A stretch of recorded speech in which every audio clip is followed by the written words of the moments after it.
Board proceedings will now come to order. Has everybody punched in? I believe so. We'll start with the Pledge of Allegiance. I pledge allegiance to the flag of the United States of America and to the republic for which it stands, one nation, under God, indivisible, with liberty and justice for all.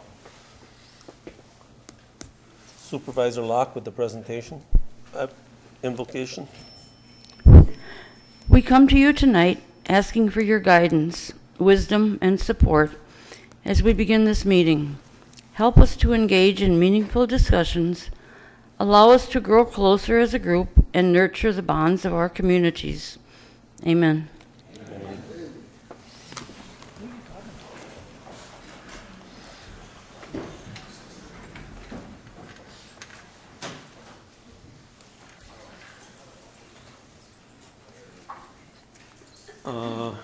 Supervisor Knitsky, would you ask to adopt the agenda?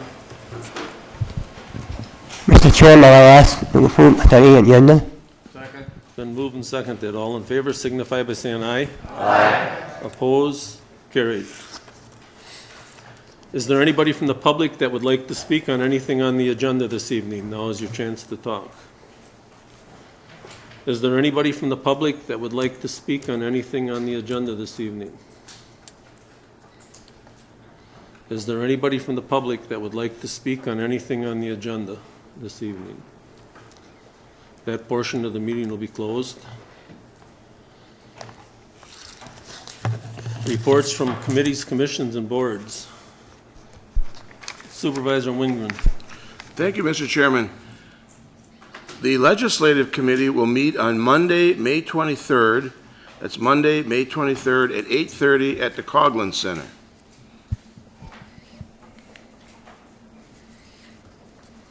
Okay.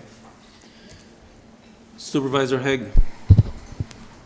Thank you, Mr. Chairman. On behalf of the Facilities Committee, I'd like to read a brief report compiled by Mr. Elder in regards to the trees. Hello, Guy. Here is the update that you asked for about our urban forestry activities. Emerald ash borer has not been a big factor in our forestry activities. Ash trees comprise about 15% of the county ash trees on grounds that Facilities is responsible for, or a total of 101 trees. These are relatively widely spread on the properties, and none appear to be infested at this time. There were 27 injections on ash trees completed in 2015. These trees were in excellent health. Facilities has completed all the priority 1, 2, and 3 removals throughout the county, excluding park properties. These total over 50 tree removals and were completed by December 2015. Stumps were ground to below grade. 6 stumps remain to be removed due to unfavorable site conditions. There were 21 trees planted in 2015. The current plan is to continue with the priority pruning. We are about 15% completed on the priority pruning and will have the remaining completed for 2016. The plan is to start normal tree pruning this year and continue on through next year.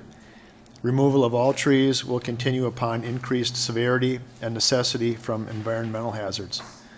Facilities has 30-plus trees scheduled for planting spring of 2016. Thank you very much. Thank you. Supervisor Eisen.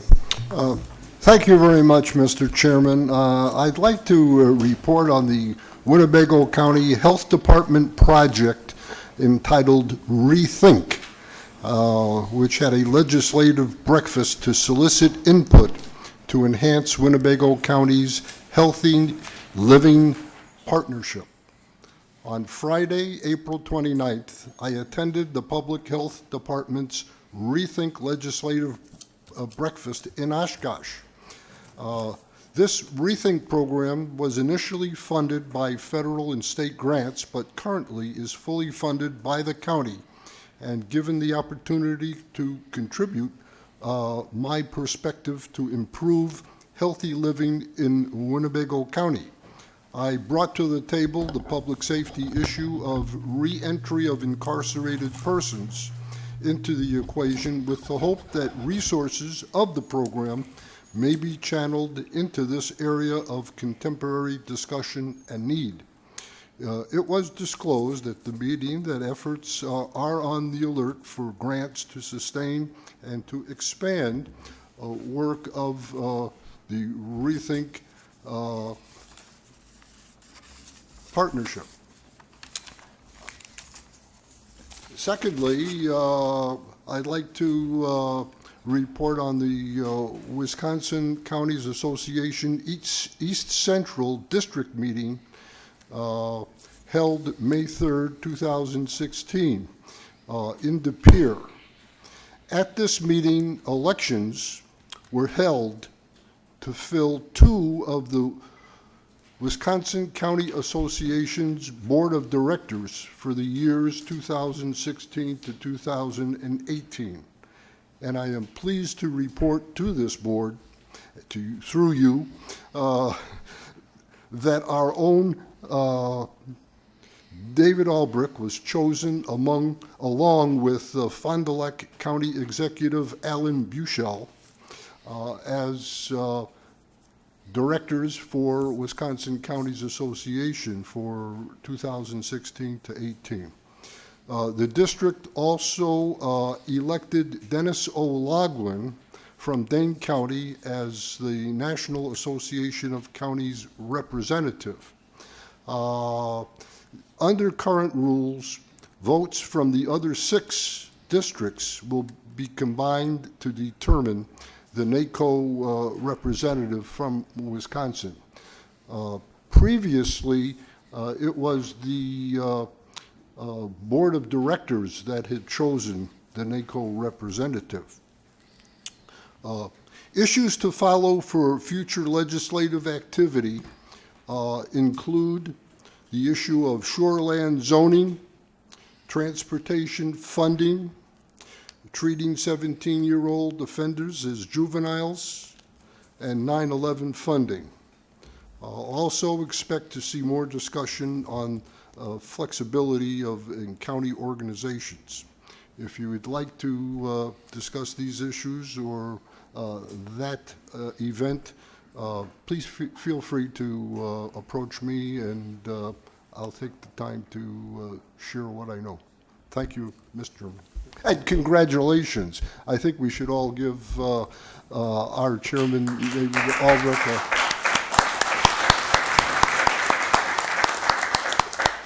Supervisor Ramos. Thank you, Mr. Chairman. Just a quick announcement that the Board of Health meeting for this Friday has been canceled. The next scheduled meeting will be for Friday, June 3rd at 7:30. Thank you. Okay, thank you. Supervisor Finch. Thank you, Mr. Chairman. Many of the county board supervisors will start receiving some emails and some phone calls to do with the racetrack. We offered them a contract. They turned us down. That's about the extent to it. And now everything's in the hands of the county exec, Mark Harris, and the director, Rob Way. But just so you know, you'll probably be getting some phone calls and some emails about it. Also, everyone has received a little sheet like this from the Department of Transportation. One of the ladies that was back there last week had given me this to have Sue turn it in so everyone could see this as far as the criterion, the roundabouts, and how good the roundabouts are to other items. So I did what I was supposed to do and give it to Sue, and Sue did what she was supposed to do and give it to us. So outside of that, that's all I got to say. Thank you. Thank you. Supervisor Norton. Mr. Chairman, I just want to thank the 7 county board members who showed up at the Rethink Legislative Breakfast. Olson, Warnicki, Lauenschlager, Schinkstock, and Powers. But when I talked to the Rethink staff, and Richard Youngquist, I'm sorry, and Ellis, but I talked to the Rethink staff, 7 o'clock is not always a conducive time for everyone. So they are willing, and maybe we'll coordinate a time that at 5 o'clock or so that more people can learn about what Rethink does, because I think that was a very productive session that we had to inform the public officials. Not only do we have county board members there, but we had city council members, school board members, and people from the law enforcement. So maybe we'll get back to them soon. If you have a good time when you can meet, maybe we can do that in the very near future. Thank you. Thank you.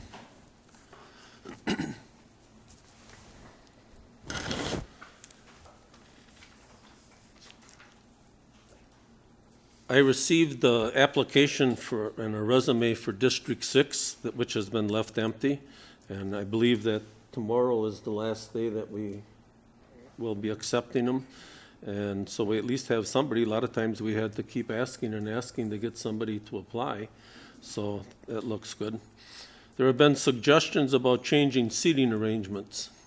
And one of the suggestions is that we hand you all a blank seating arrangement piece of paper with the seats, and then by your length of service, how long you've been on the board, you get to choose what seat you want. So that's something that they're working on. I had Supervisor Robel and Supervisor Rowe had asked to be excused today from tonight's meeting. Supervisor Robel is now at Eden Meadows. That's a nurse. That's like a nursing home. He's hanging in there, doing pretty good. He had one of his kidneys removed, and you don't stay so long at the hospital anymore. But I believe the clerk's office has a card that we're going to be sending around and want you all to sign that we're going to be giving him. Anyways, he's hanging in there and doing pretty good. So keep your prayers for him. Supervisor Rowe had asked to be excused from tonight's meeting, and Supervisor Warnke had asked to be excused. And then I have to say we have a new corporation counsel here tonight. Mr. Bodner isn't here. His assistant, Mary Ann Miller. So try to figure out some tough questions to ask her. Don't let her get off the hook. But,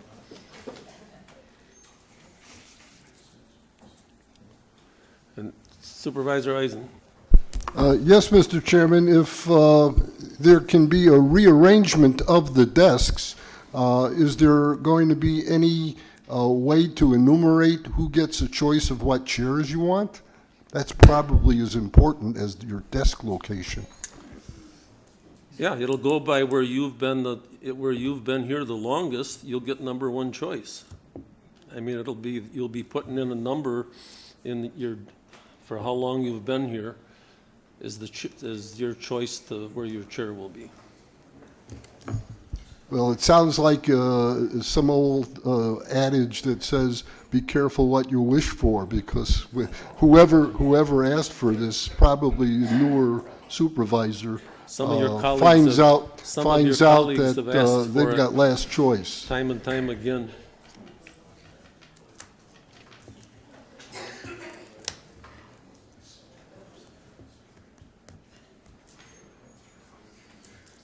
At this time, I'd like to ask Mike Collier, our Human Resource Director, to come up, and he's going to give us a update on the wage study. I also have to comment that I see our department heads here plugging away trying to make the screen work for their presentations and everything, but I have to say that the county board's presentation worked perfect the other day. I don't know why they're all having so much trouble. I don't have a presentation, so I wasn't alone. In fact, I should be very short and sweet because I'm here to talk about our compensation study, which is underway, and the short answer is it's not done yet. The slightly longer but still short answer is we've been working very hard at it, and as I've been advising the Personnel and Finance Committee monthly when they ask, is that yes, the schedule is still tight, but yes, we still are on schedule to meet our commitment of presenting a proposed plan and a finished study for the board to consider in June. So that's still the schedule we are on. We fully expect that a proposal or a plan will be presented to the Personnel and Finance Committee at its meeting on June 2nd, Thursday, June 2nd at 8 o'clock. And the consultant will be there at that time to present her recommendations. Now, Now, I know a lot of work has been going on behind the scenes to prepare the plan. I know it's not done yet, but I know a lot of our county managers and employees have even been involved in providing some of the effort that goes into this, which is really quite a large undertaking. It goes back to December at least, when employees in more than 300 jobs, different job classifications, were asked to fill out position evaluation questionnaires to really describe what their position does and what the requirements are and what kind of skills are needed at an even greater level of detail than is found in our job descriptions. So the meat of the comp study, the biggest part of it, but not the only part, is really designing a new compensation grid, looking at all our positions, deciding what pay grade they should be in. And of course, to do that, she's not using our current system of 19 different pay tables with 100 and some different grades in total, which are kind of all over the map in an incoherent fashion. She's consolidating those probably into just one master pay table and set of grades. So to do that, she needs to really understand very well what all our county positions do, what type of skills are needed to do it, what kind of qualifications, what kind of difficulties the job presents, what kind of responsibilities it has. And then she takes that information, first of all, those questionnaires that were prepared by many employees who did an outstanding job getting them done in a short amount of time. And then our job descriptions that we provided her with. She then had her staff perform a very extensive compensation or a market study, looking primarily, if not almost exclusively, at other public sector employees, cities and counties within Wisconsin, to determine what the going rate was for different kinds of positions based on years of service and what the actual pay was, as well as what the starting pay was. So she's accumulated a huge amount of data. I know she can tell you how many organizations she looked at for pay data, but I know it was over 30. And used that data with her staff to kind of assign points and do what's called a point factor analysis of each of our county jobs, and compiling all that into a large table. And so she then, I know, has prepared a very preliminary draft, but she's very committed to getting input from county managers and employees where appropriate. So she came around and spent almost a full week meeting with department heads and kind of just giving them a sneak peek at just the jobs in their department and what her preliminary thoughts were about those jobs, just to get input back from the department heads as to whether she was viewing the jobs correctly. Not as to whether, what they should be paid, but whether she's really viewing them correctly. And I think she was very receptive to the input she got from department heads. And I know a lot of changes have been made in the draft.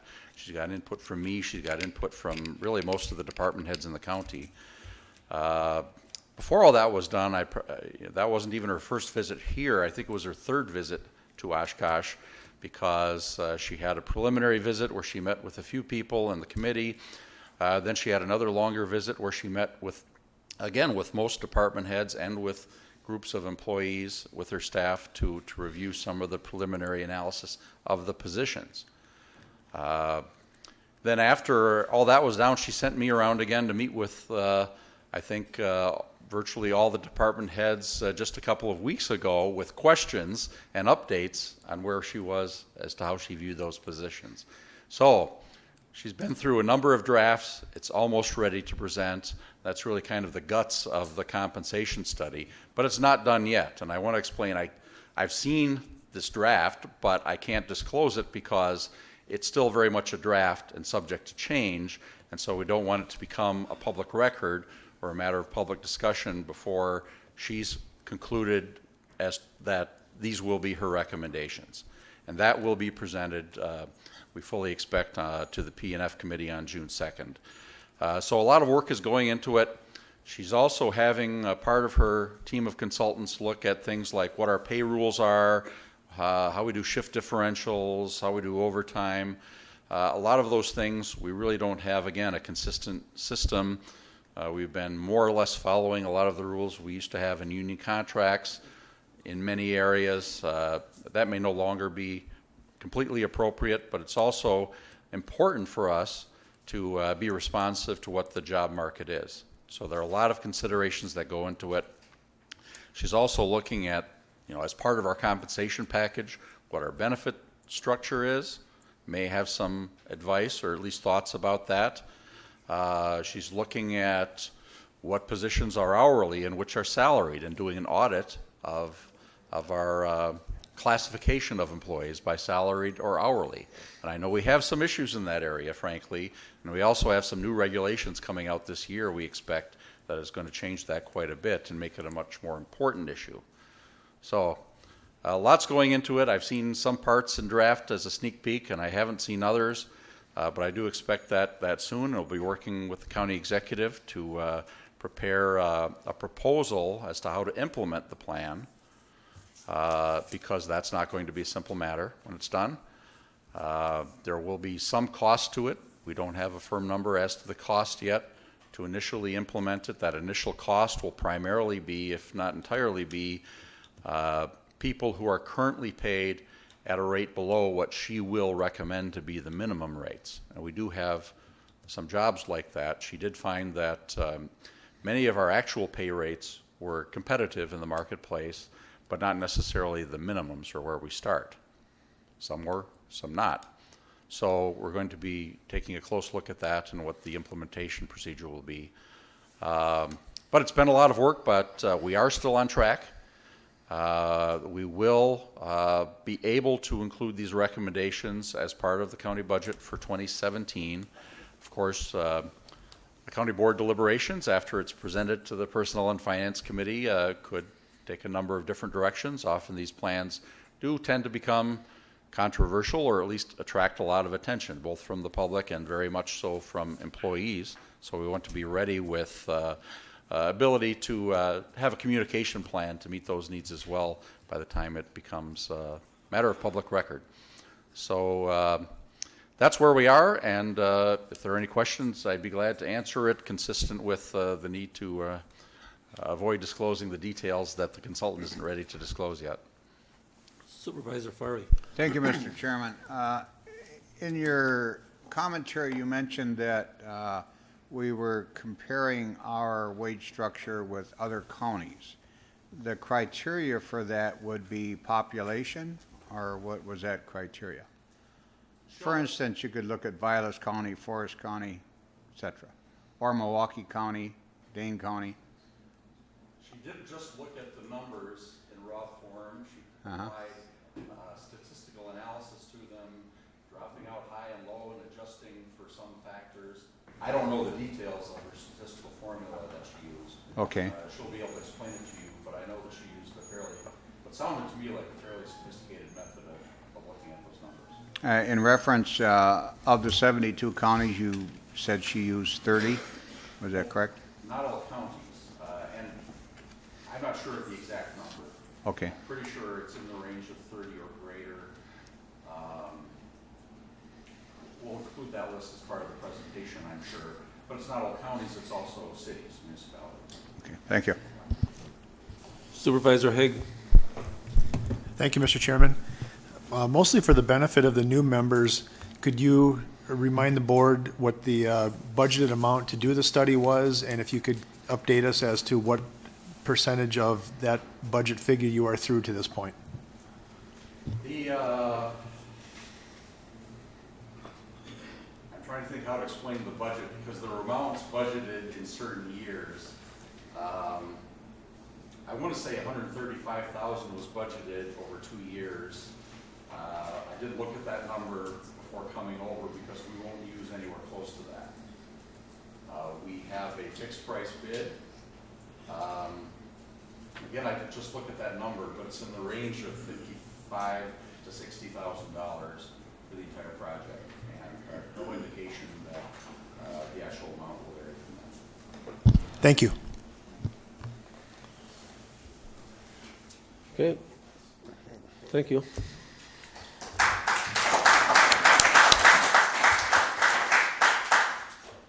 At this time, I'd like to ask Dr. Bill Topol, the Director of Human Services. He's going to give us an update on his department.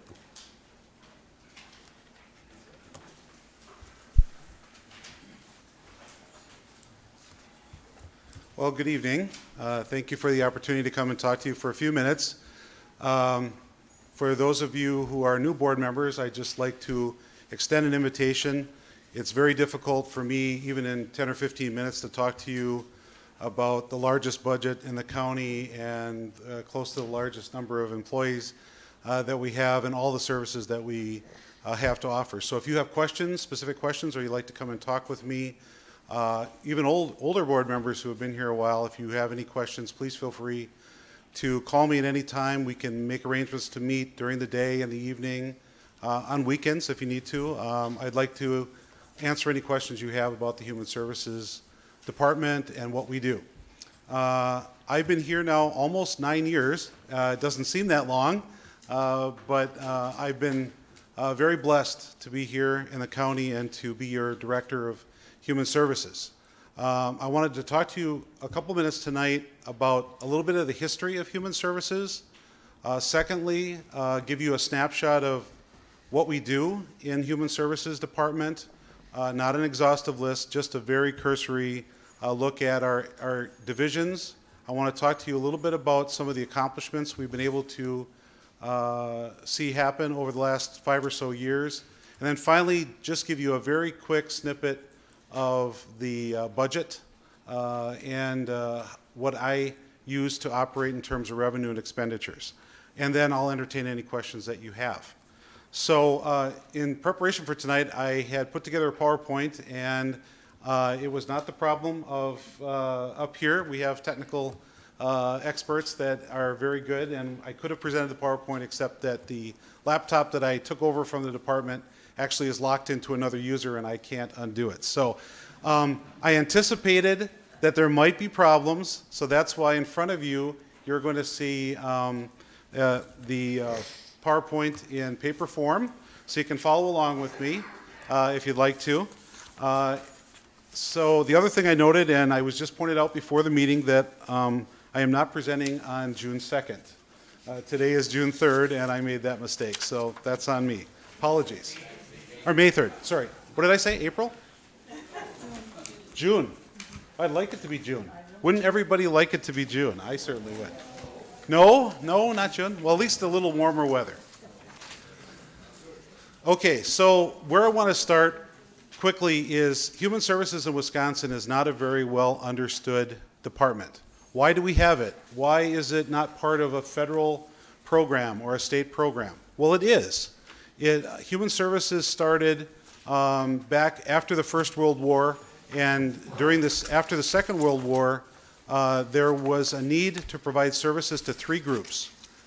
Children who were orphaned, children who were abused was one area that the federal government said we need to do something about as a government service. The other area is widows and single-parent families. That's the second area. And thirdly, the elderly and those who need our help at the later part of their life. And so the federal government decided that the best way to do human services was to give money to the states, and then the states could choose how to do their human services, or in those days was called social services. So the federal government passes a fair amount of money to the state, and then the state decides how it wants to run programs. And in our state, the state has decided that counties would be the arm of the state. So we, in fact, when we do our human services programming, we're considered an arm of the state. The state contracts with us exclusively to be their representatives in all matters human services. The state also expects that counties, through property tax levy, will contribute to the services that they get in their counties. So that's why we pay county tax levy, but also we get a fair amount of funding from state and federal sources, as well as we collect user fees from folks who have an ability to pay. And we'll get into that in a few minutes, but I just wanted to kind of give you that background as to where human services comes from. So in our county, we're actually considered one of the largest counties of the state. I've been told that Winnebago County now is the 7th largest county in the state. And that may change based on population, but we're considered one of the largest counties in the state. And because we have to provide services to people in many age groups and income brackets. We are able to provide services to pretty much anybody who would like to have something from us. There are some income eligibility guidelines that we go by, certainly, but we're here for the people of Winnebago County. Okay, so that's a little bit about how Human Services came to be. We were a social services department many years ago. In 2000, this county decided to become a united Human Services Department, which means former social services agencies and Department of Community Programs, which includes mental health, substance abuse, and developmental disabilities, is also included in our service array, as well as elderly services. So we combine a number of things here. Other counties can choose to combine other services, such as public health. In about half the counties in the state, public health and human services are together in one department. But that was a choice that you made many years ago to keep those separate. Sometimes nursing homes are included in human services. In our county, it's a separate department. Sometimes veterans is included. In this county, it's separate. So there are a number of services that continue to be separate. I think we're a pretty large county, and it makes sense that we'd have separate departments for those areas. Okay, so how many staff? And you don't have this on your handout, but I included a picture of our Oshkosh location. Our primary location is Oshkosh, is 220 Washington Avenue, and we have over 150 employees that are stationed there. The other large area where we have employees is at 211 North Commercial in Neenah, and that is for the northern part of the county, and we have over 100 employees there.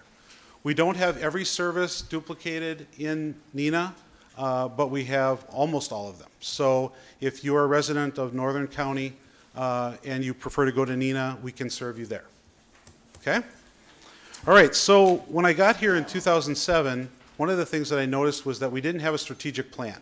And I think organizations as large as we are need to have a strategic planning process. So we started one in 2008, and out of that, we relooked at our vision and our mission statements. And so you have in front of you our new vision, which is to be a leader, and I would say to be a leader in Wisconsin by fostering healthy, self-reliant, and productive individuals and families. That is our overarching goal with all the services that we provide. Also, I forgot to mention something earlier. The reason you don't hear about us very much is because most of the services that we provide are confidential. And we take our confidentiality very seriously. We don't talk about who we serve. We don't give out information about who we serve. And that is on purpose. The federal government and the state expect us to do our business in quiet and with respect for the individuals who are needing that confidentiality. So that's why one of the reasons that you don't hear from me a lot is because we try to keep what we do private for those individuals that need that privacy. Okay, next of all is our mission statement, and it's a fairly long one, but we thought about each word, and I want to read that so the folks at home can understand what our mission is. It's to serve our citizens with professional, quality, and cost-effective services that focus on prevention, protection, mental health, family integration, self-determination, and recovery with respect for and in partnership with individuals, families, caregivers, and the community. Okay. I included a slide that says who is our current grouping of Human Services board members. And again, because it's not up on the screen, I'll just read it off really quickly. Jim Kozakowski is our board chair. He was a member of this county board for many years. He continues to be our chair. Larry Lautenschlager is our vice chair. He's on the county board, as is Mike Norton, who's our secretary, Jerry Finch, and Harold Singstock. Then we have 3 citizen members, Rob Patterson, Ron Keel, and Donna Laurie. They make up our board. We meet monthly. We publish our agendas, so if you're ever interested in attending, please feel free. we'd love to have you. Okay, so now I want to change the subject a little bit to, okay, what is human services made up of? What are the things that we do? And again, I could talk for 2 weeks on all the intricate details of everything that we do, but we have 5 major divisions within our department. The first one is behavioral health. Behavioral health really means services to the mentally ill, services to alcohol and drug dependent individuals, and a 24/7 crisis service for each of those.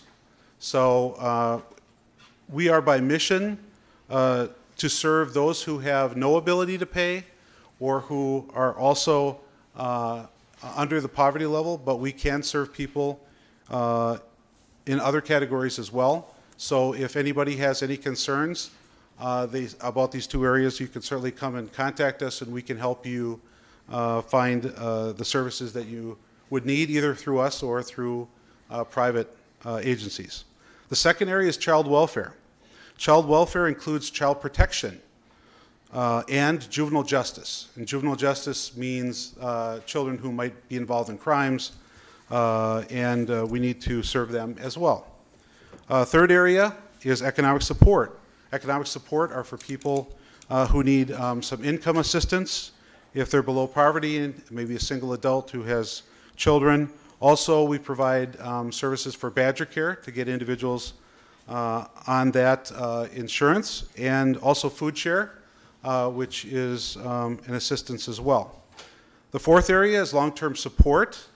ADRC, which stands for the Aging and Disability Resource Center. These are services for older adults, and we provide an Aging Disability Resource Center where if any adult 60 years or older needs any kind of service in the community, we provide information and referral. We can link people with services for their loved ones. That's a big program. Also in long-term support, we have children with special needs, autism, and other services. And our last area is administrative services, which basically supports the rest of the department.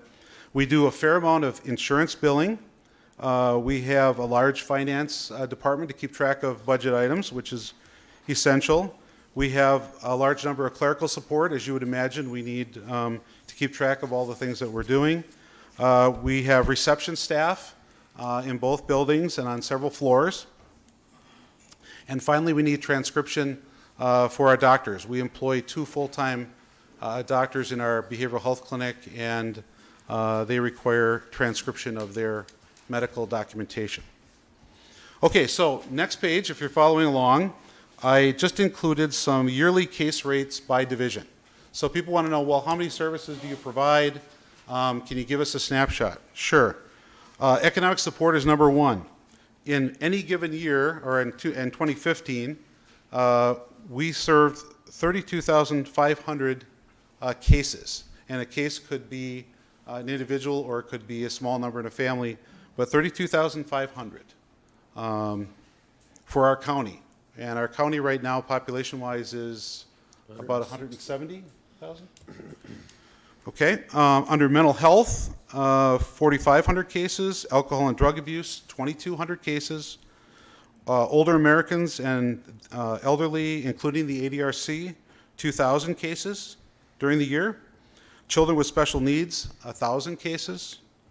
Child welfare, concerned calls. These are people who call in that are concerned that something might be going on, that there may be a child that's abused or neglected. They just want to report that and have us look into it. 2,700 cases in a year. Also, we find out of those 2,700 cases, we're working with 1,300 cases in that same area. Child welfare ongoing, which means that they're being seen on a regular basis and maybe are in out-of-home placement, 550 cases. And juvenile justice, 1,600. So there's a large amount of activity that we do during the year, and so you can see that we actually need the staff size that we have in order to accomplish being able to meet the needs of all of those folks. Okay, now I'm just going to quickly go over some of the division highlights, and Some of the things that I talk about in human services are difficult to understand because we do use terminology that isn't every day.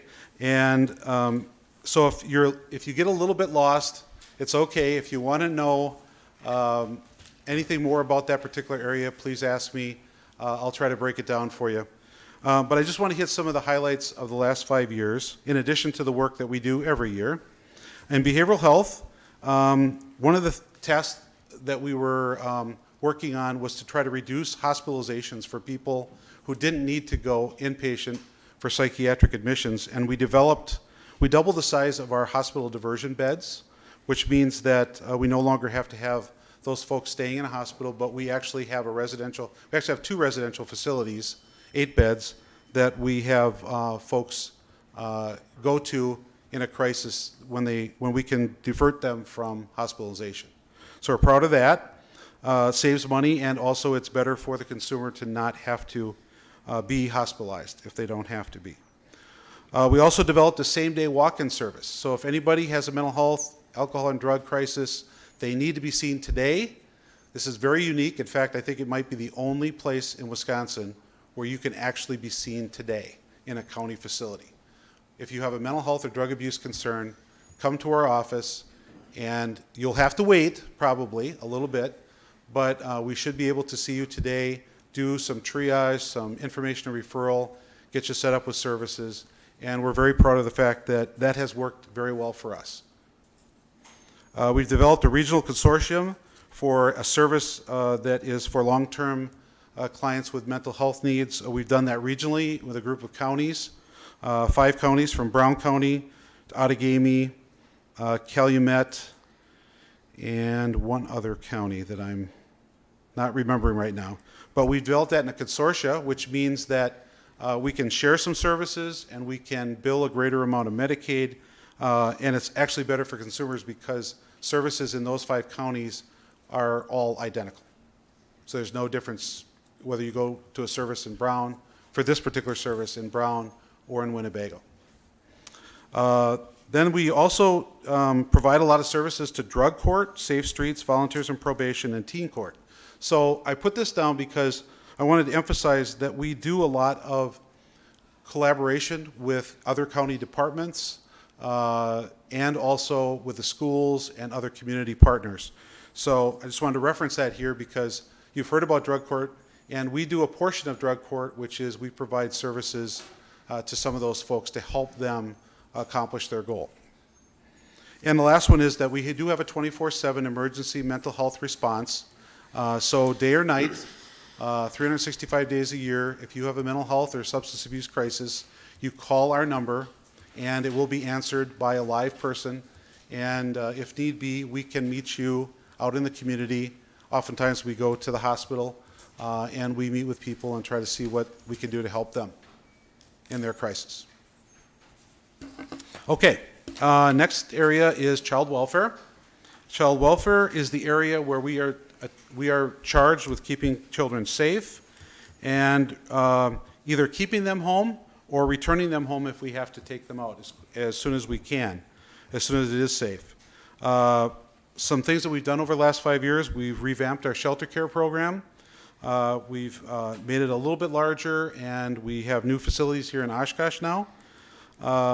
We have developed an alternative response program, which basically means that instead of, if someone is accused of abusing or neglecting their children, instead of it becoming a legal process, in some cases where legal process isn't necessary, we can offer services to the family rather than get them involved in a legal situation right off the bat, which makes it easier for us to join with the families and to provide the services that they need. Next area is we've added some in-home family therapy. We've got additional supervised visitation when children are placed out of the home. We have in-home safety services, so now we can provide services to families to check on families to make sure that the kids are safe. We can do that at night, we can do it on weekends, and it's really making a big difference in terms of not having to take children out or to get them home sooner. So we're very happy with that. And lastly, we're doing an organizational effectiveness quality improvement process. so that we're going to be evaluating all of our services to make sure that they are of the highest quality and are the most relevant for the types of clients that we're working with. Okay, economic support. We are participating in a 10-county consortium. That was per legislative change a few years ago. And the biggest improvement in having a consortia is that we can share consumers across county lines. And how we do that is through a call center. So if you happen to live in Winnebago County, or you happen to live in Sheboygan County, or you happen to live in Manitowoc or Outagamie, when you call up and you want to deal with your case in economic support, you may not be getting somebody who's in Winnebago County, but you'll be getting somebody who's trained the same way in any of the 10 counties. And what we do is we take turns. We rotate being on call, and we can serve anybody in the 10-county region. It has greatly improved efficiency, as you might imagine, so we make better use of our time, and we have the second highest outcomes in the state right now of any regional group. And I'm very proud of that. I think we do a really good job for citizens, and I think it was a good idea. The legislative change was a good idea, and we haven't seen any negative effects from doing it. Okay. Then, of course, economic support is responsible for Badger Care, food share, and child care to citizens. And we also help people who need help with accessing the affordable care system. We can provide some volunteer support for that when it's sign-up time. Okay, and I mentioned the call center already, so I won't re-mention it. And then the long-term support highlights. We have transitioned, as you know, you gave us permission to move to family care with the Lakeland Care District. That was probably about 5 years ago. And we've successfully transitioned to working with family care as a partner. We provide behavioral health services to the consumers in family care. And we also have a relationship through our ADRC with doing some of the preliminary work to get folks admitted into family care. So we have that. We've also created our Aging and Disability Resource Center. And if you haven't seen it, please come over. We have them in both Neenah and Oshkosh. This is where folks can come in and get any kind of information that you might need for a loved one 60 years of age or older who might need some help in their home, might need some information on where to go to get this type of service or that type of service. Let's say home health or medical equipment or whatever the case may be, we can try to provide you information that they might need. And then we also provide adult protective services for older adults. Whether you know it or not, older adults can be vulnerable. They can be taken advantage of by maybe somebody in their own family or by, we all know about phone scams, et cetera. We actively investigate when someone is told to us is possibly being abused or neglected, and if they're an older person, we do the same thing that we would do in the Child Protective Services system, we'll do for older adults.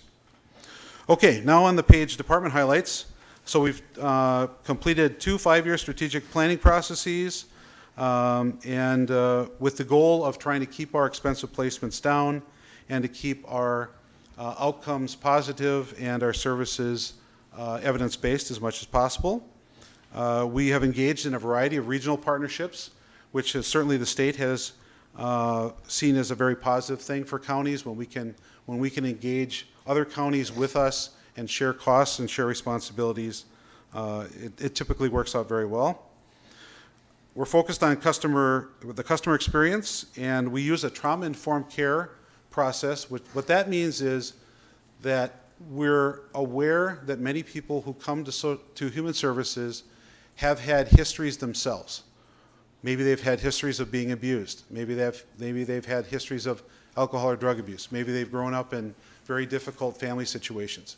And because they tend to see people who want to help them sometimes as not being helpful, but as potentially being a threat.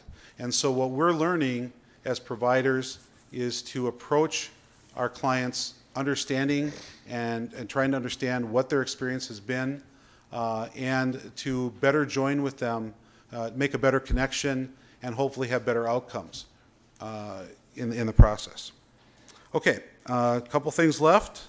We're partnering inside and outside the county to improve services. And lastly, in department highlights, we're developing an electronic records keeping system.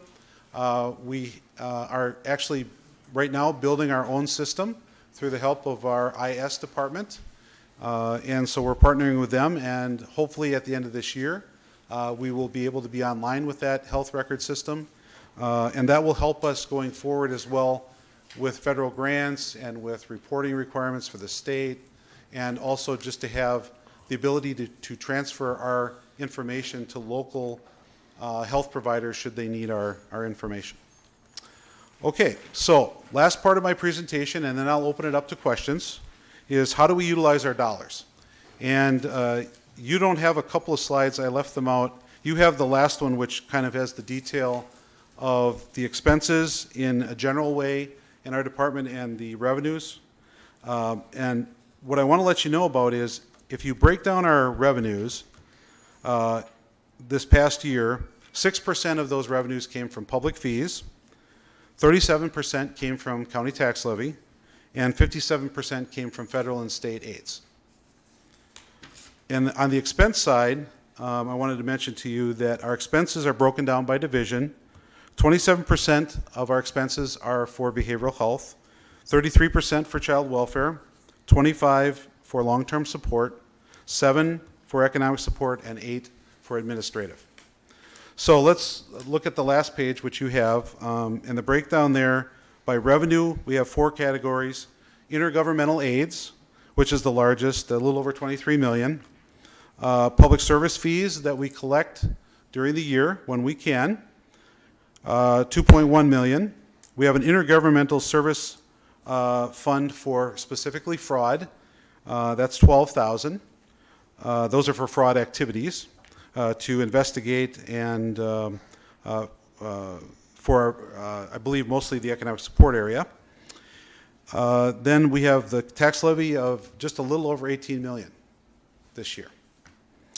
On the expense side, county labor is $20 million.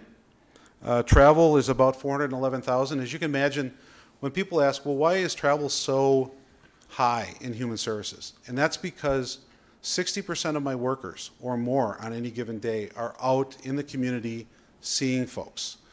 They're interacting, and so they have to travel. We don't have a large pool of county vehicles. We have a few county vehicles, and when we need to transport families or children, we use county vehicles. But otherwise, our staff need to use their own vehicles, and so we need to make sure that we have enough travel expense to cover that. Then we have capital, $23,000, and I wasn't sure which capital that refers to. If you want to know, I will look it up for you and get back to you. I'm just not sure about which capital items that is. It might be desks, or I'm not sure. Last one is operating and contracting, $22 million. We do a large amount of contracting with local providers if we can, because it's always best to try to keep our services local as much as possible. Sometimes we have to go out of county, and then we have to use contractors outside the area. So we do have a fair amount of contracting that we do throughout the year. So that's an overall snapshot. Tried to make it 10 to 15 minutes, probably made it longer. I apologize. I am open for some questions if anybody has any. Social services and working with schools, when teachers, how long does it take you to react when a teacher calls social services and advises you of some problems going on? It will be the same day, for the most part. If it's certainly an emergency, it could be within the same hour.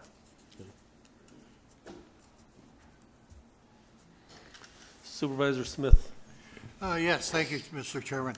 Mr. Topol, I've got a question now that the state has put some tighter restrictions on like food stamps, things like that. How is that going to affect your budget? The food stamp program is still as active today as it was. My understanding is that some changes that are proposed in food stamps has to go through the Department of Agriculture, I believe. Yes. And until that's resolved, we have to continue to do business as usual. Okay, so, So right now, it's the same as what it has been. There are a few, I think there are a few categories of able-bodied individuals. Right. That if they meet certain criteria, they may not be eligible for food share. And we might have seen a small decline. But really, that's not going to be a huge dent in the numbers for us. thank you. Yeah. Okay, thank you. Okay.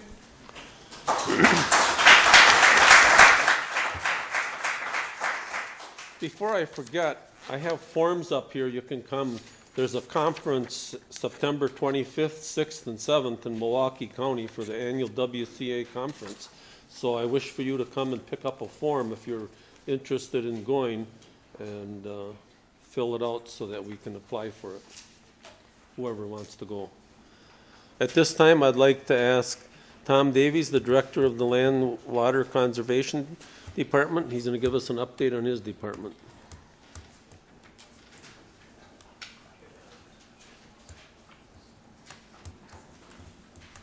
Okay, welcome everybody. I'm Tom Davies, and I have with me tonight one of my staff members, Andy Marcini, and he's going to be covering part of the presentation tonight, and we're going to be talking about our shoreline inventory that we did. About 2 years ago when I was here, one of my last slides, it said, these are the things that's what's happening on the horizon. And so for about a minute or so while, Andy, are you hooked up yet? You want to do that? I just wanted to touch base on those things that were on the horizon that are now on the ground. And one of those was a thing that we call total maximum daily loads. And basically what that is it's a ranking of what the amount of pollutant load that a water body can actually absorb or take and still remain what the EPA calls fishable, swimmable waters, meet the water quality standards. Those things are happening now in the lower Fox River watershed, which is basically the Nina Slough and some other things, and if we have time, you'll see some of that tonight. The other thing that's happening is increased regulation on agriculture, which is tied to the total maximum daily loads. That was the other thing that was on there, one of, or two of four. We have additional tillage setbacks now for landowners where they have to maintain a no tillage setback. We have additional restrictions on milk house waste. We have additional restrictions on what they call process wastewater, which is anything basically that water touches while you're on the farm or on a dairy or whatever. Those things need to be contained or managed and treated. So our world, as far as working with landowners and farmers, is constantly expanding. The other thing happened to do, or has to do with our municipal separate stormwater sewer system, or MS4. We deal with that for the highway department. Basically, we were always talking about dealing with sediment, and on the horizon was they were going to also include now that we have to account for and treat for the phosphorus. And so that too is coming down the pipe. But the last thing, and what Andy's going to talk about tonight, was an inventory of the upper pool lakes, a shoreline inventory. And so rather than concentrate on all the different things which I presented the last time, what we're going to do is just kind of give you an update on a couple of those things. And this is very interesting how they did it. Andy and Chad Casper from our department were out in a boat for many days, but Andy's going to cover that, and if possible, if we got a little time yet, we'll try and cover some of the things that we used as far as GIS and modeling to select the farmers that we're dealing with in the lower Fox River watershed to implement the TMDLs. And so with that, I'll get out of the way and cut Andy loose. Hi, everybody. Thank you, Tom. And as Tom mentioned, I am a GIS technician at Land and Water, and I'm going to hopefully get through a couple demos for you, and I'll just jump right in. I forgot my clicker, so bear with me. So GIS, if you're not familiar with it, Geographic Information Systems, Essentially, it's a system of hardware, software, and people that we use to map and analyze and model our world. And most of you are using GIS, you may not even realize it. If you're using Google Maps, if you're using a GPS, that's all part of GIS. Some of the recent changes that are really exciting to us is the mobile GIS. The fact that we can now use our smartphone to collect data is amazing. You got to speak into the mic. Sure. When I began in the field of GIS, we needed a GPS was on your backpack. Okay, if you wanted to get data, you had to download it from some government agency with a high-powered computer. So the advances are incredible. Crowdsourcing of data is another term that's being used, essentially where the general public can add to a GIS database using an app on their phone. A good example is some cities are using like a pothole finder. So if you're driving along, you hit a pothole, you can pull out your smartphone, hit the app, maybe take a picture. It goes right to the streets department. They know where that pothole is, and it can go and get patched. Lastly, another exciting development, UAVs, unmanned aerial vehicles, also known as drones, are being used. I think it's going to be very exciting in ag. There's a lot of FAA regulations that we're looking into that, as far as what can be done and what can't be done legally, but I think that's certainly the future. The fact that you can get real-time imagery and understand things like crop damage on the spot. You don't have to wait for a big fixed wing aerial survey that may only come around every 2 years or so. So just to reiterate, GIS is going mobile. The advantages are it increases productivity both in the field and in the office because we're not having to double enter data. In the old days, it wasn't unusual for us to have to collect data, whether it was pen and paper or on an instrument, but then you'd have to go back to the office and you'd have to cable it up and upload it and sync it. Now everything's happening real time. It's going right to the database. Web-based mapping, that's all part and parcel of the whole ability to interact and make cost-effective GIS. This software is very expensive. Web mapping allows us to put a GIS on your desktop, and all you need is an Internet Explorer, okay? So that's very cost-effective. We're looking to introduce that throughout the county as well. Project identification and tracking, that's one of the little demos that I'm going to be showing you, hopefully, in a few minutes. So as Tom had mentioned, two of the projects, one is completed, the pool system inventory, which we completed in 2014. It was GPSed, basically the entire shoreline system. We used a handheld Garmin and a camera and about a 17-foot John boat, and we went out, and it was really a lot of fun being out there, but we got some really good information. What it is it's a tool that our techs can use right from their desktop to really get a quick look at where was that spot that I saw, where might be a good spot for our next project, and also highlight some of the good things that we saw along the way as well. And then lastly, the resource concern mapping is a project that's kind of in the pipe right now. It's something that involves a number of components. Tom had mentioned it with the modeling that we're doing. There's a larger database initiative that's going on regionally through the Great Lakes Restoration Initiative.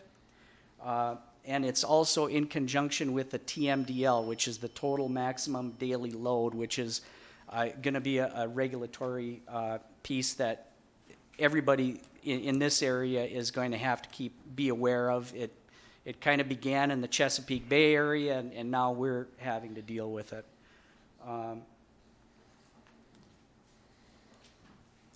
So an overview for those who are maybe not familiar with our great resource here, the Winnebago system. Over 165,000 acres of surface water, 17% of total inland surface water, and 9% of that is in Winnebago County. And this is a great slide, I think, really demonstrating and illustrating the change of landscape. And you see on the left-hand side in 1941 compared to 2000 how much more open water there is. So really illustrating loss of wetland, increased lake levels.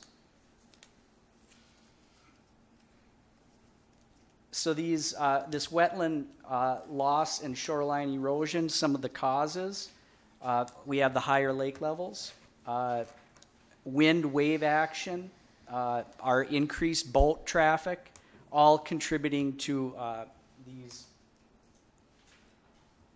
erosion factors.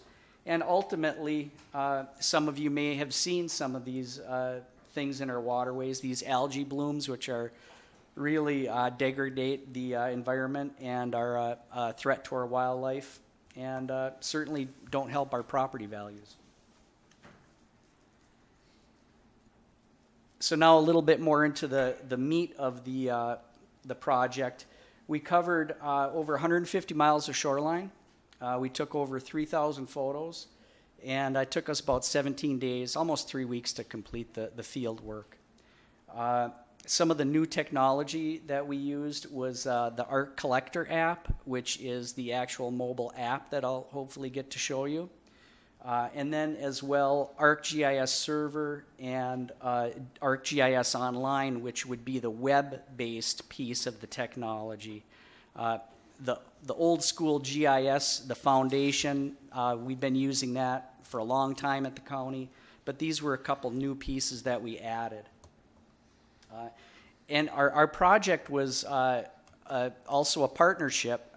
Calumet County did basically the east side, their portion of Lake Winnebago, and when I bring the map up, you'll see that they actually had a little bit different methodology than what we did. And part of it, I think, is due to the scope of our work. We had a lot more ground to cover, so to speak. We had a lot more shoreline to cover than they did. And I think what we did was really a well-focused approach, and I think is going to benefit us really, really well.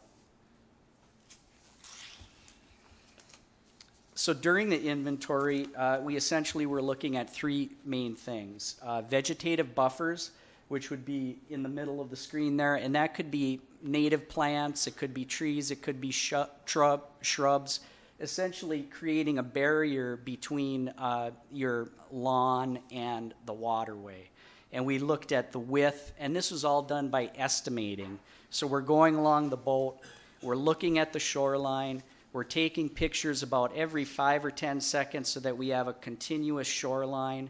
And then if we see something, we tap our GPS and we mark the point and we enter what we're seeing.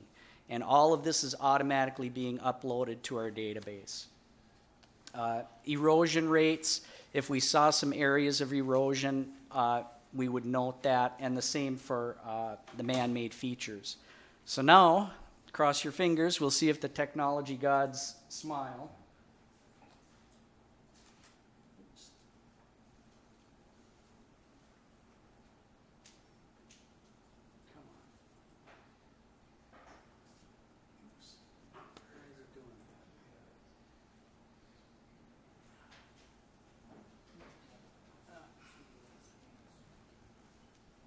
There it is. Okay. Oh, come on.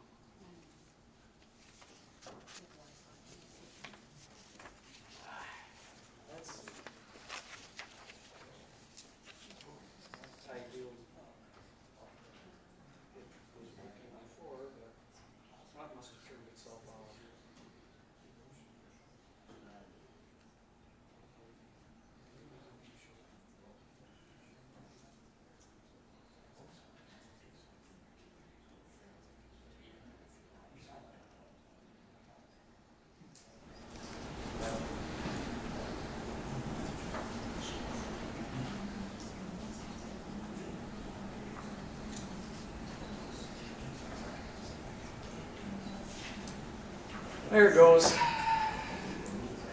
My hotspot turned itself off. So, if you want to see the shoreline inventory, all you have to do is go to our website, Land and Water Conservation.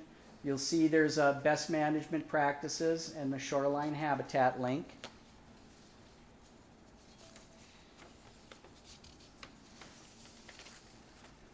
Click the photo inventory, and now you'll see our area. So when you open the map, you see there's a little about describing what you're seeing, and then you'll see a series of points. And I'm just going to walk through a couple of the tools and give you an idea of how to navigate. It's really user-friendly. If you've used any kind of online mapping, it works pretty intuitively.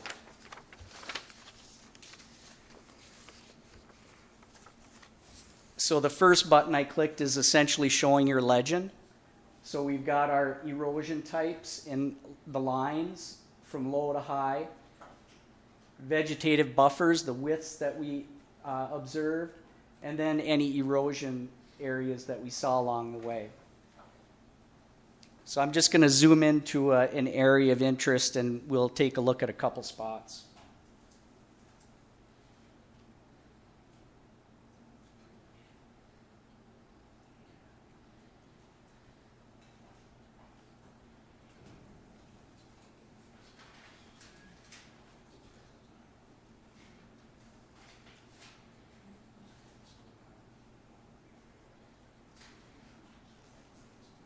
So you'll notice as I was zooming in there, the aerial photo became higher resolution and clearer. And as well, you'll see all those little dots pop up. All those little dots are photos. So you click on a photo, and you'll see what we saw in 2014. And then you can click on each one of those points and get information about it.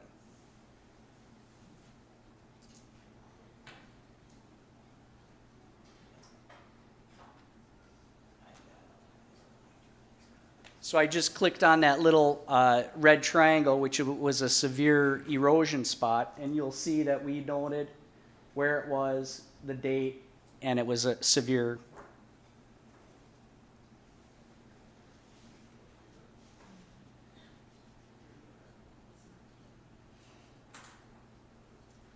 I click on the photo associated with that spot, and you'll see, in fact, it was really a bad gully wash that we saw.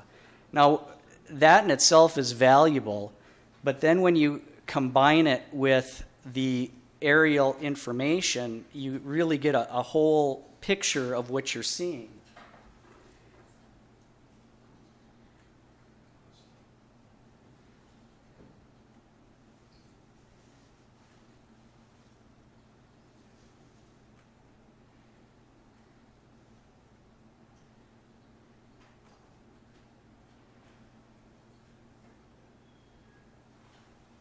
So we zoom in a little bit closer, and now you can see some of those ditches that are leading right to that gully.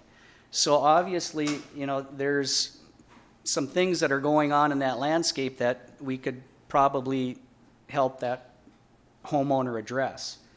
I think in the interest of time, I'm going to jump into the next part of the demo, but feel free. This is totally public available. It's just go to our website and go to that shoreline habitat link and go to our photo survey, and you can check it out.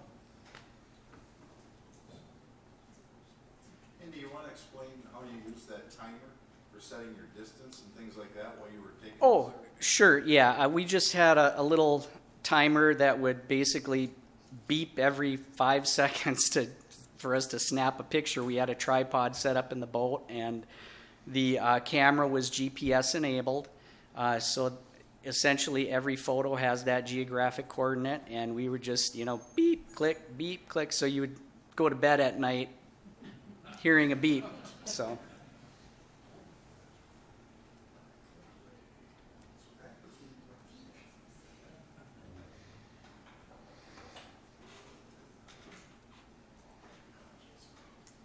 So now over to the resource concern mapping. This particular project, like I said, is ongoing, and it does include several phases of work. The first of which was this eval model, which is erosion vulnerability for agricultural lands assessment. I think I've got that. It's a mouthful. And that is a GIS model that was created by the Wisconsin DNR. And it's a pretty sophisticated model. I had to take some training to learn how to install it, use it. We focused on the lower Fox watershed, and I'll bring up a map in a minute showing you where that is. And we thought that would be a good place to start because it's a fairly small area, and we could really kind of test our methodology and what kind of tools we were going to use and how we were going to kind of manage this process because it was all new to us. We ran the model. We had to interpret the results, kind of refine and rerun the model. We created maps that basically prioritized what we thought were potential areas that might have some issues on the landscape. Once we did that, we created this ARC collector app that's kind of now in a beta mode where we can go out and start using our device, whether it's a smartphone or a tablet, to collect data. And again, this is similarly part of a larger regional database that we're going to be building. So now this is a look at the Lower Fox watershed. And starting from the northernmost, you have the Mud Creek outlined in that green. Then just below Mud Creek is the LFRM5, which just rolls off your tongue. I don't know why it's called that, but that's what it is. And then below that, we've got the Neenah Slough, which is a larger sub-watershed. So we ran eval basically within each of those geographic boundaries. The middle one stands for the Lower Fox River main stem number 5. So that Thank water you. runs right into Little Lake Butamore, which is considered part of the lower of the Fox River.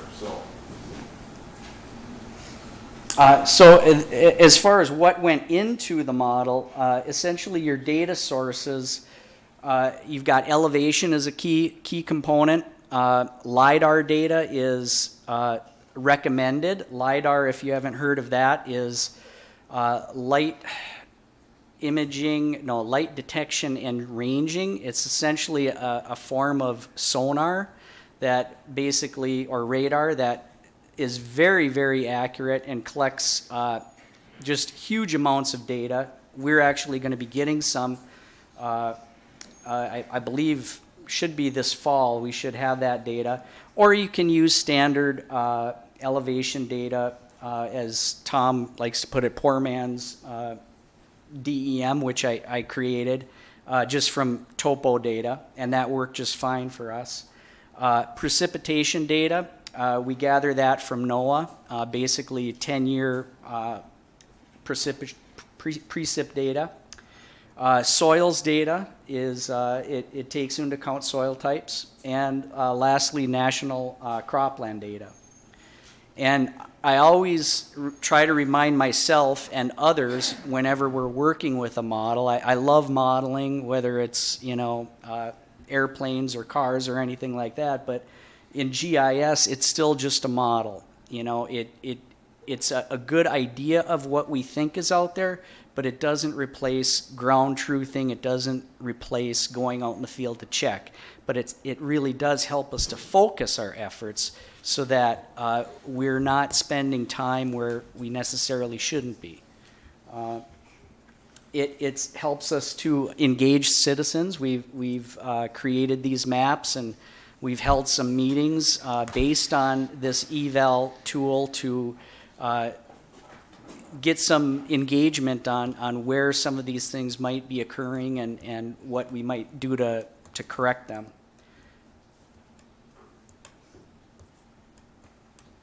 So this is an example of the raw output of the model. So basically red bad, blue good, right? And this is really it's great information like this, but it really needs to be taken one step further and made a little bit more easier to understand and more presentable, so we classify it. So now this classified model result is a little bit more user-friendly, easier to read, easier to understand, and we've taken that aggregate raw data and aggregated it and applied it to an index and applied it to the boundary of a farm field, so that we can say, hey, this particular field, as it's classified, we've got a severe issue here that we should probably check out. It doesn't tell us exactly what that issue is, but based on the model, we can look and say, well, it could be soil type, it could be slope, it could be any number of those variables in the model. So, project status. We've completed the Lower Fox model. We've conducted our initial landowner meetings just last 2 weeks ago, Tom. And we now have this test app that we've got for field use, and I hope to demonstrate right now. One of the things that the modeling does too for us when you're dealing with landowners, and we actually, from the modeling and from the prioritization that it does, it gives us an index or a ranking on where the possibility of erosion is probably most likely to occur. And by using science, it takes out some of the bias. When you're meeting with landowners, and one of the things we had in the meeting was, why am I here? We show them the eval and we show them the science. It's not one way or the other that we know your farm. It's that based on the modeling, we're trying to prioritize, and we've contacted you because this is telling us that if there's going to be erosion in the area, based on your rotations and your soil and your slopes, you're one of the guys, the sheer dynamics or the person, your farm is more susceptible to erosion. And so we want to prioritize our efforts because there's lots of land. So we wound up with 64 actually landowners that we started with, that we invited to 3 different meetings.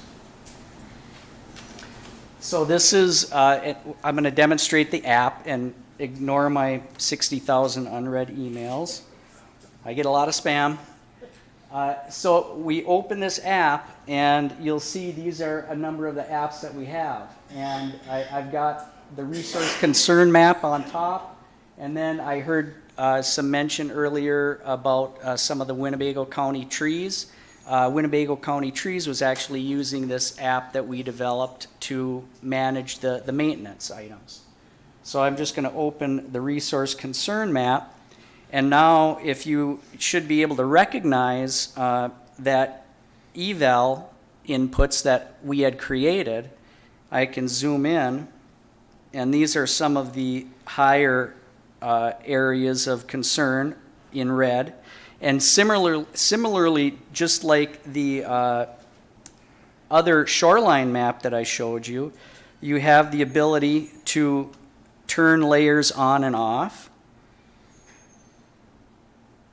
And what's of interest to me is this pinkish line, which is essentially a stream power index. So I'm going to turn that slew off.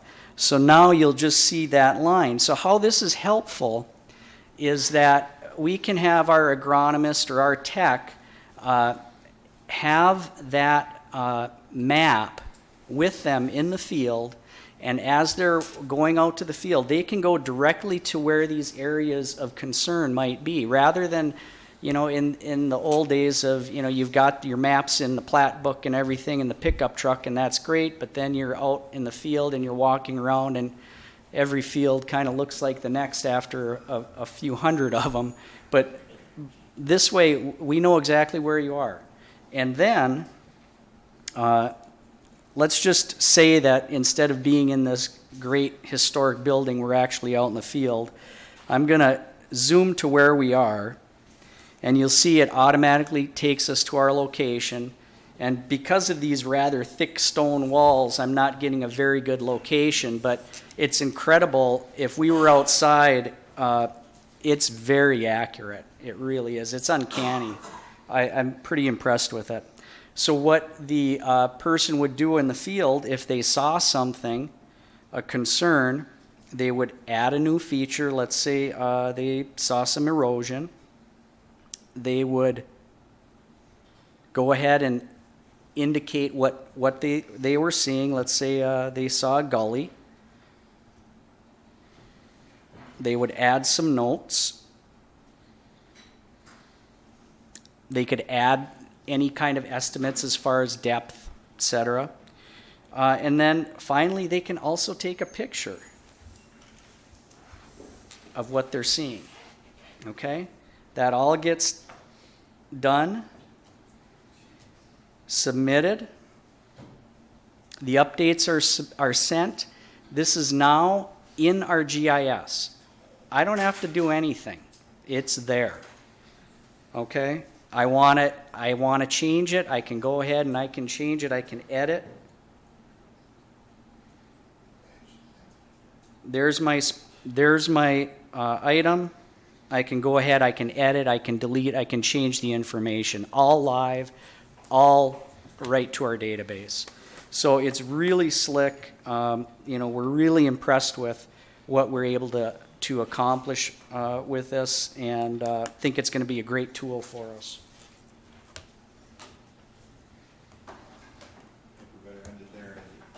Okay. Do we have any questions about the department or any other things, Paul? Supervisor Eisen. Thank you, Mr. Chairman, Mr. Davis, and Andy. This is just an amazing presentation. I have several questions which I've accumulated to try and get some answers. Now, in the work that you're doing, do you coordinate much of this work with the East Central Regional Planning Commission? Because it seems to me that this is an area that they would probably consider a division of their activities. Yeah, I'm actually very well acquainted with that group. This particular application, no, but I know that they're using a lot of the very same technology in their work efforts. So we do, communicate. We have monthly user group meetings, and I know the bunch over there pretty well. And whatever has come of, or how may have you been involved with what was attempted as a partnership to assess Lake Winnebago, a partnership with Calumet County and with Fond du Lac County. There was an attempt to set up a private organization to assess. Are you referring to weigh in on Winnebago? Is That's actually being, the county executives are actually working on that right now as to how that's all going to. Now, that was something that was rejected by the county board for participation.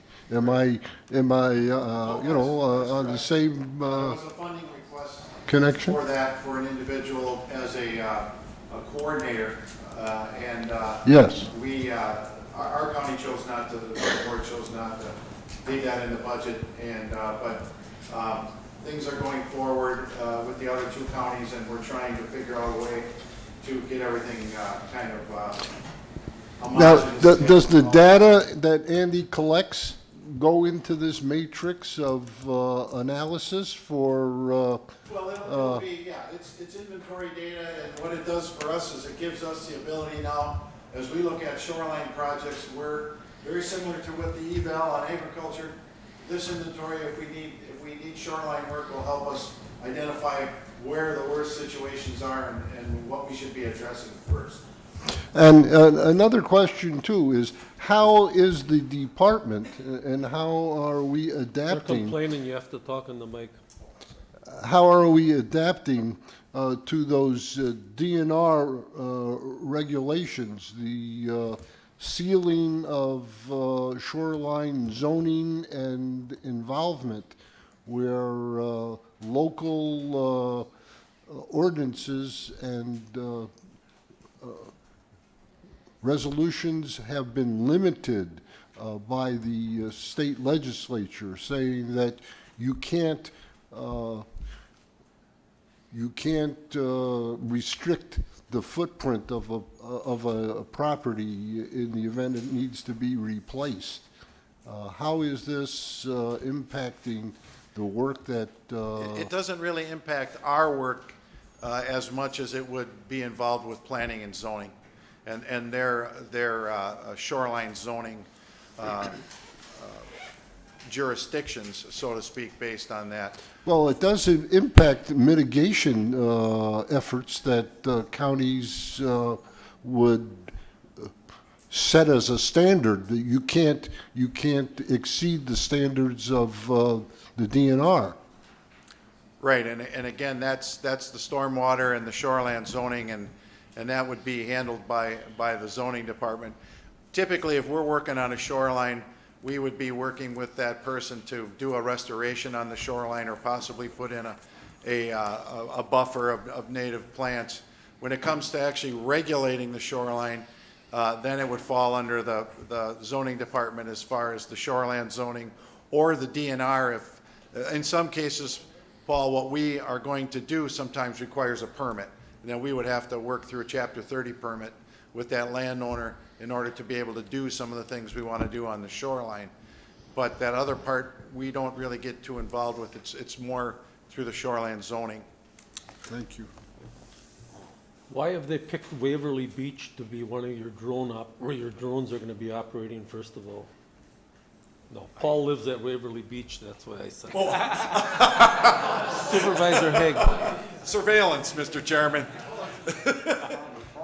Just one other thing before we go, because I'll get shot if I don't say it, because Tom's here. Tomorrow is Conservation Field Days. It's at the Norbert Rich property that's part of the Winnebago School District now. I think it's on, is it Oak Hill and Quigley? Or which? Oak Hill and Gino Road on the southwest 40. But the kids from Winnebago High School, or Winnebago grade schools come out, and our staff is there along with DNR people and NRCS people, and they go to different stations and learn about resources and wildlife and forestry, and it's just a wonderful thing, and Tom was instrumental in helping us get hooked up with that at the school now. So if you get a chance to go out there, there's a session in the morning and a session in the afternoon, and you can take it in. It's pretty cool. Supervisor Haig. Thank you, Mr. Chairman. He had made mention of the tree inventory that was done through the same type of a GIS system. I think Andy actually developed the system for parks and for facilities that they use. That was done by Andy. The question at the facilities meeting was, why is this necessary? Why is it necessary to put this, boy, I don't even know what the word is. That data is so deep. Why is it necessary to put that on a county facilities website on each and every tree? You know, I get the same feeling when I see this. Why is this necessary to put it on the county website, and how much does it cost to put there? How much does it cost to develop this and put it on the website? Well, I can't really answer really much of your questions other than the fact that this isn't on the county website per se. It is on a web server that the county does host, so it's not on the website. And as far as why, for instance, facilities or parks is gathering that information, I honestly don't know. They asked me to build it, and I did. I mean, I imagine they're using it for their management, you know, keeping track of maintenance on their trees. Right, I certainly understand that. It's just, there has to be a price tag to the taxpayers of Winnebago County, though, when it comes to what does it cost to actually build the software? What does it cost to facilitate inputting the data. And I say that because one of your slides up there showed the algae bloom. And at the end of the day, is the water really getting cleaner? You know, is stuff really being accomplished through these elaborate tools? I mean, Supervisor Eisen was certainly correct that this is some pretty cool stuff. But at the end of the day, what is it accomplishing? Well, what it accomplishes is it allows our staff to work a lot more efficiently and to manage information and to get to problem areas.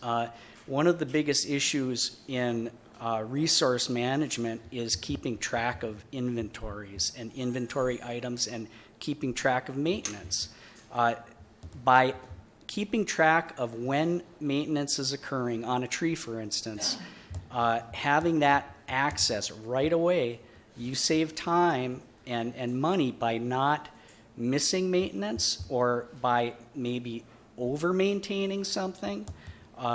It's a really cost-effective tool. It's been shown, and we haven't done an ROI study, but it's a cost saver. And as far as the cost of the technology, ultimately, by having web maps, we're going to reduce licensing fees, which are really, really high.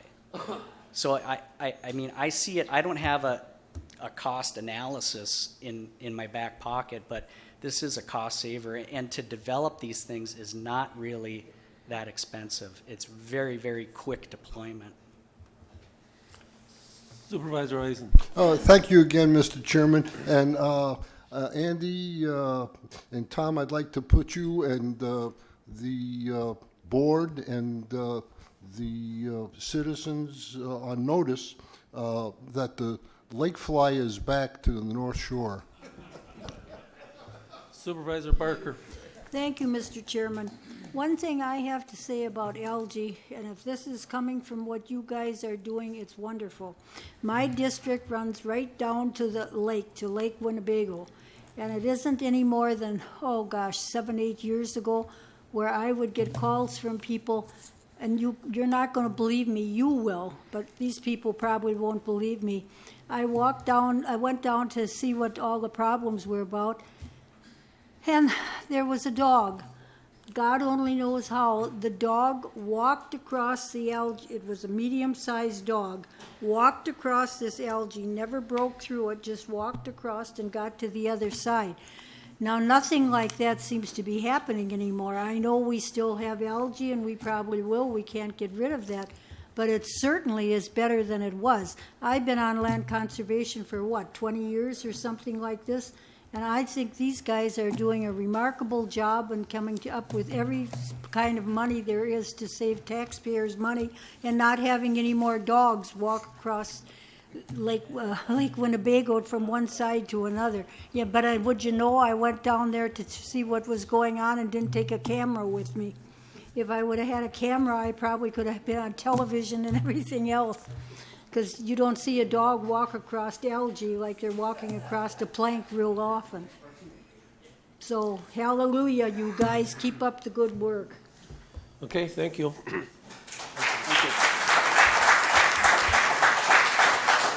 At this time, I'd like to ask Mike Elder to come up. He's going to give us a brief presentation on update of courthouse security project and department relocations.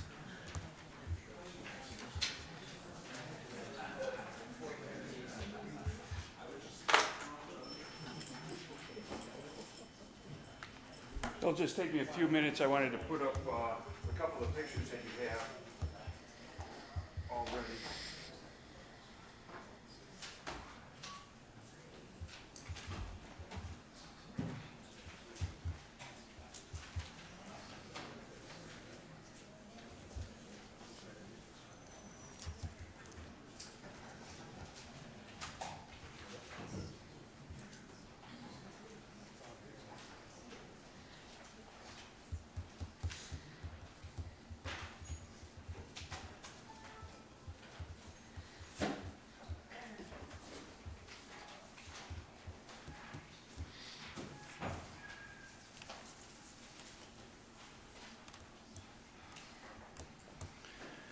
Tonight, I was asked to give you a brief presentation on our courthouse security project and the department relocation project.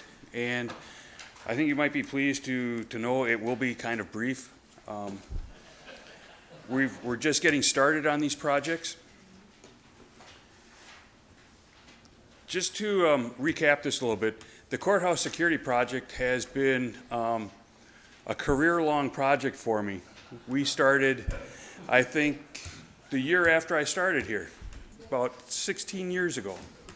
And in that time, I've also found that in 1953, there were plans to put an addition out on the plaza deck. So realistically, this project has been going on for 60 years.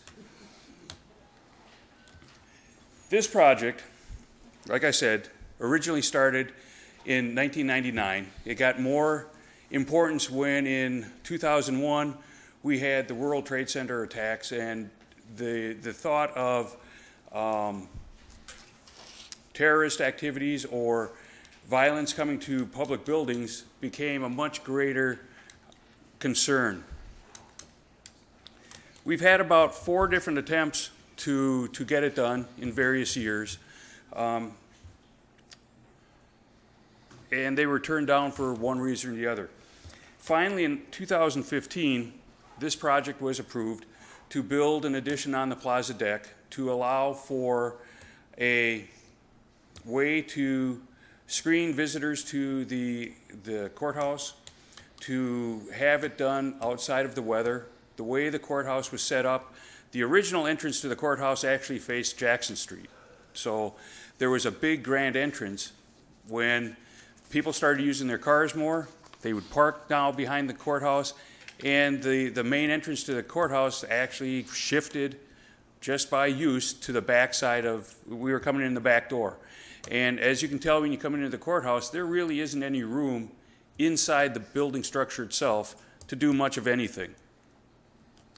So the only way to have a way to screen people, have them have space to form a queue, be out of the weather, was to build the addition. That was seen back in 1953, still common need right now. So we started the design work in the fall of 2015.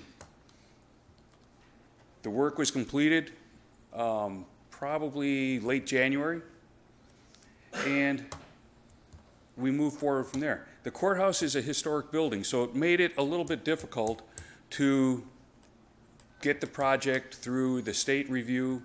It's a courthouse that needs to be reviewed by the chief judge of the district, who at this time resides in the Sheboygan County Courthouse.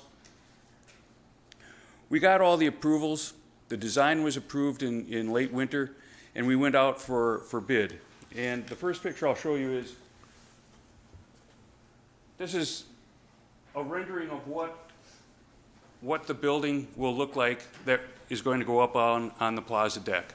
You know, that's kind of a side view of it. You see the existing ADA ramp.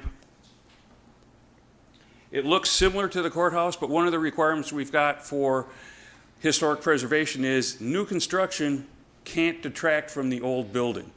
The thought used to be that you wanted it to match perfectly. Now they want the new buildings to be distinct from the historic building, but we still keep the flavor of the architecture, the limestone, the block building, so it looks similar but not exactly. That's what you'll be seeing from the parking lot. We keep the Winnebago County name on the building. We had originally thought of trying to build the engravings and bringing it forward so that they weren't kind of hidden by the addition, but that was one of the things that we were not allowed to move. They have to stay with the original building.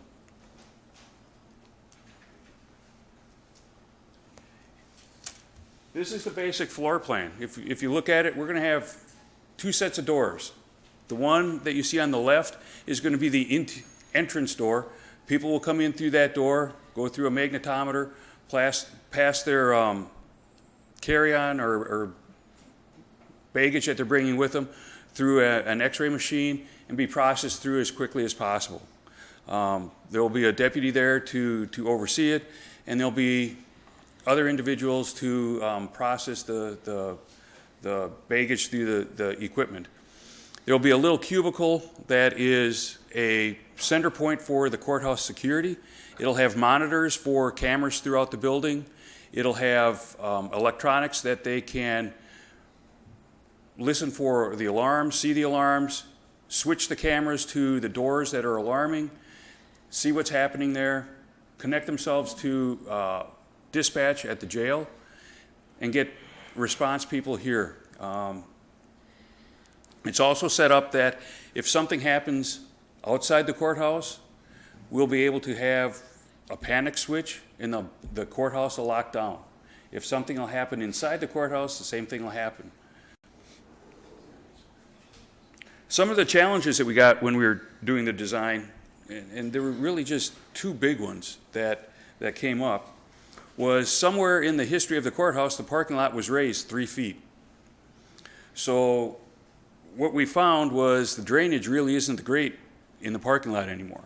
So we're going to have to redo the drainage so that it doesn't just flow around the peninsula that sticks out of the building and it goes down the ramp into the drains that we have at the bottom of the driveways.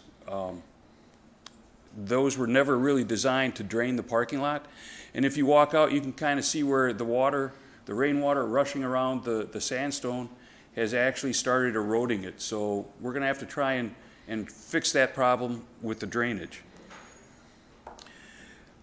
One of the things with the ground coming up 3 feet is we have sandstone that goes down, or limestone goes down 3 feet into the ground, which kind of was a cause of the problems where we're getting moisture in.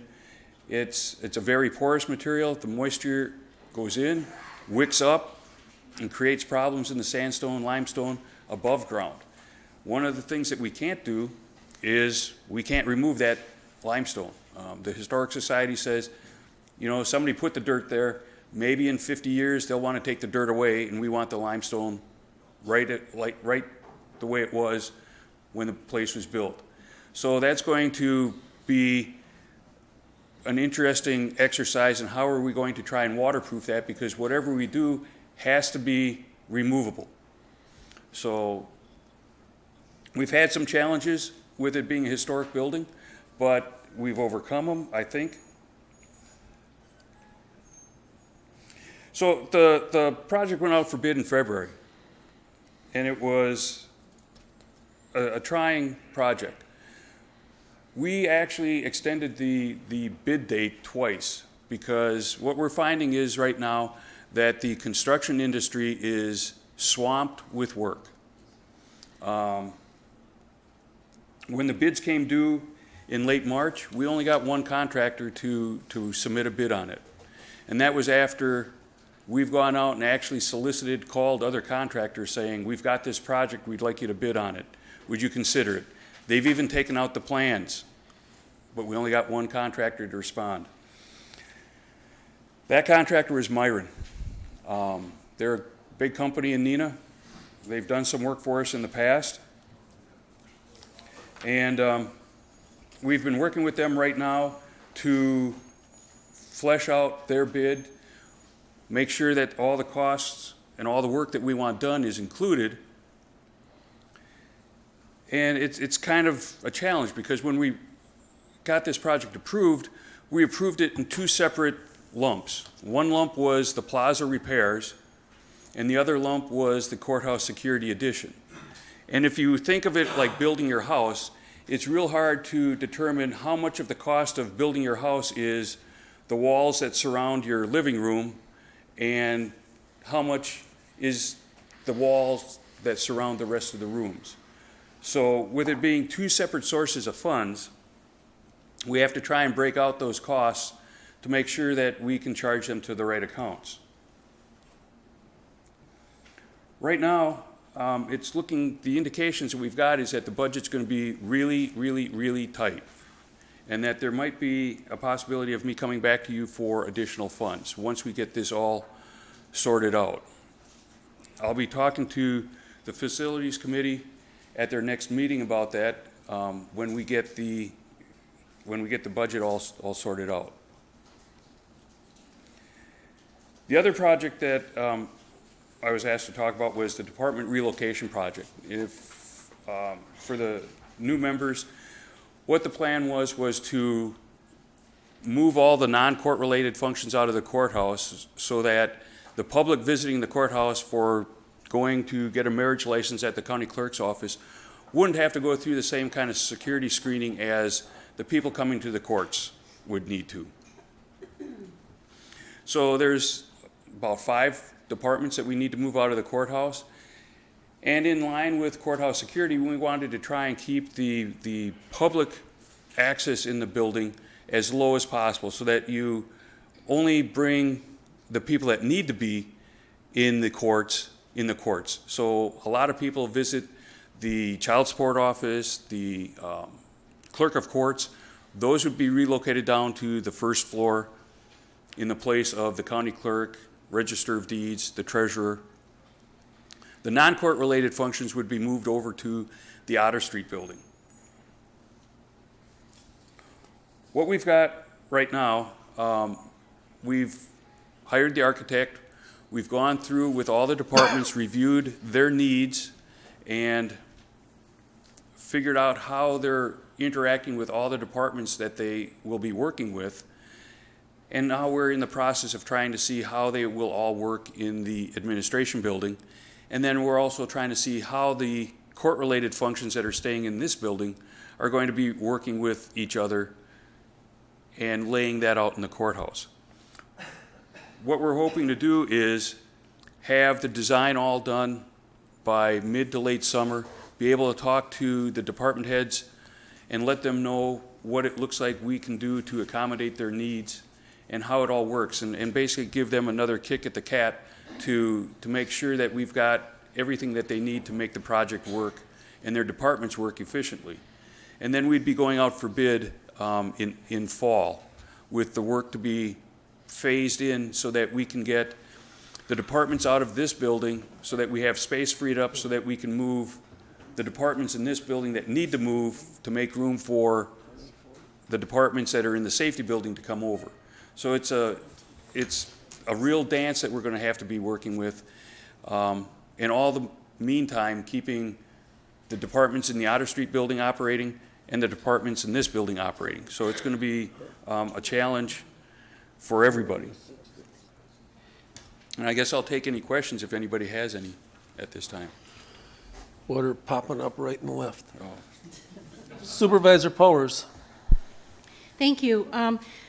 The entrance that you're showing us will no longer be straight in from the parking lot the way we are entering now. And the reason I'm asking this, what would happen to the artwork that's in there? We have carvings of the farmer, the Indian, the merchant, what will happen to the artwork? Will it be lost to us? Nope, those will still be there.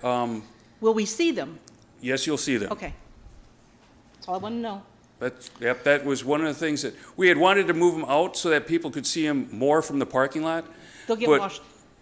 They'll still stay right where they are, but as you're coming, we're going to have windows so that you can see up and see the facade of the courthouse. We had the Historic Society here actually taking a look at it and what we can and can't do. Okay, thank you. Supervisor Gabbard.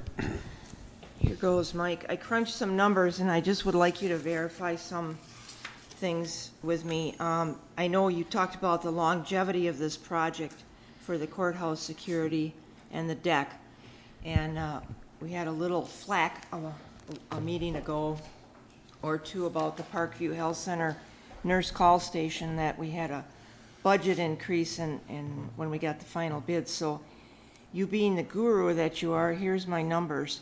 I looked in the capital improvement section of the budget, and I thought that these are the numbers that I got. $1,112,000 for the courthouse security, $865,000 for the deck, which equals $1,777,000. And the bid from Myron, which is a public opening, was $2,490,000. So I subtract those numbers, and I'm looking at $500,000 over. Would that be a correct figure for as we stood at bid time with that, before you are doing any of the changing that you're doing? Could you possibly be coming back to this board for $500,000 to do those two projects?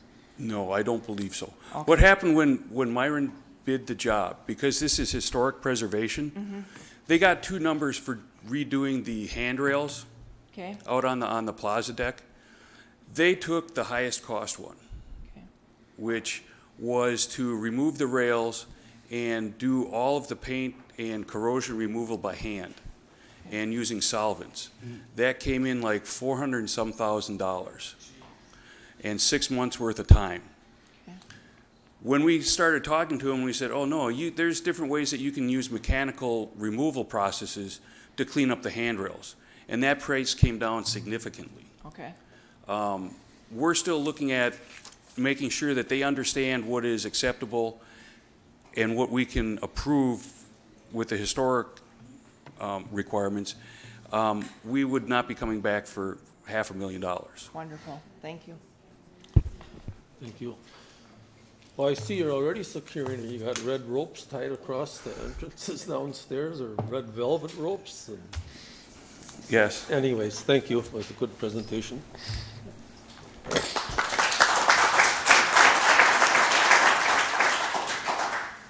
Okay, our county board tour is going to be on Monday the...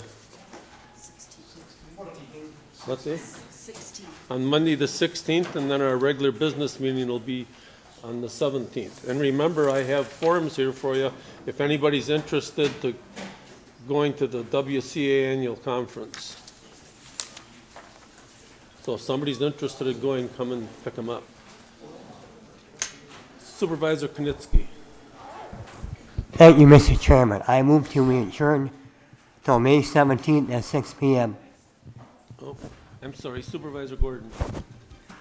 I was just curious about the county board tour. It starts at 8:30. Do we leave from here? You'll be getting information on it. It starts normally at 8:30, and we go on this. We meet at the on the entrance of the courthouse out here at 8:30 in the morning. Okay. And there'll be a school bus that takes us around. Already assuming I get county email by then. Okay. Yes. Thank you. Thank you.